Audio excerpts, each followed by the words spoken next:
यमुने, पती म्हणजेच आपले सर्वस्व हे ध्यानात ठेव. पतीला मान द्यायचा आणि केवळ रीत म्हणून नव्हे तर अगदी मनापासून.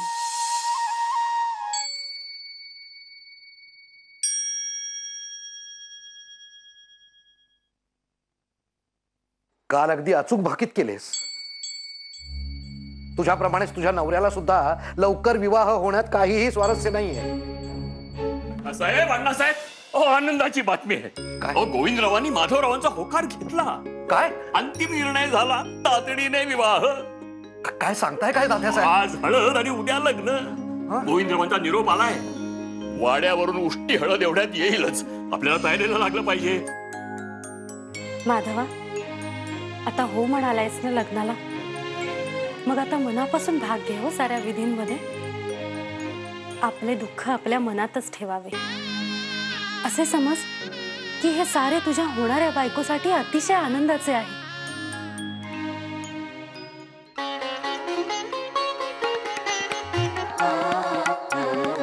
या सगळ्या गोष्टी त्यास निखळून सांगा, कळले?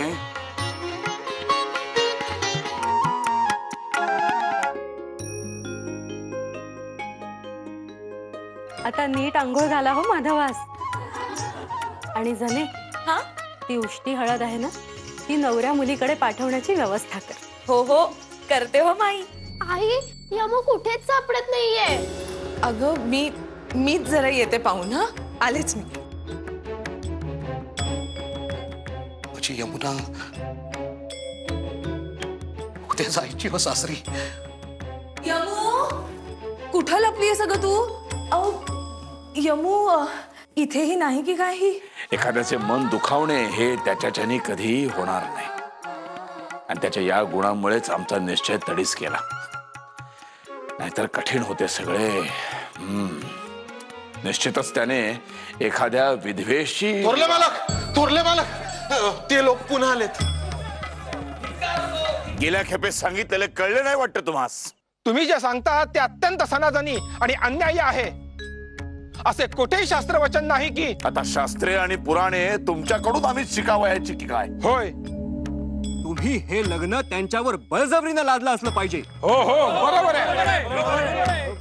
ते जर एकटे पडले असतील तर आम्ही त्यांना मदत करू, पण आम्ही हे लग्न होऊ देणार नाही. अगं, उद्या तू सासरच्या घरी जायचीस ना, मग सासरच्या घरी आपण एकट्याच जातो. तिथं सगळ्यांची ओळख होईपर्यंत एकट्याच असतो आपण. यमू आई नसते अगं तिथे, पण आई सारख्याच सासूबाई असतात. मग आईने विचार केला, मी जर का यमूकडे गेले तर यमू मलाच चिकटून बसेल, सासूबाईंजवळ जाणारच नाही. मग लळा कसा लागणार सासूबाईंचा, हो की नाही? हो हो हो, जबरदस्ती आहे. पण आम्ही आपणास सांगितले ना, शांत व्हा. या, आमच्या समवेत या. चला या. हो, पण माधवाची आणि यांची आजच भेट झाली हे चांगले झाले. त्यामुळे माधव आज काय करणार याचा सोक्षमोक्ष आत्ताच लागेल.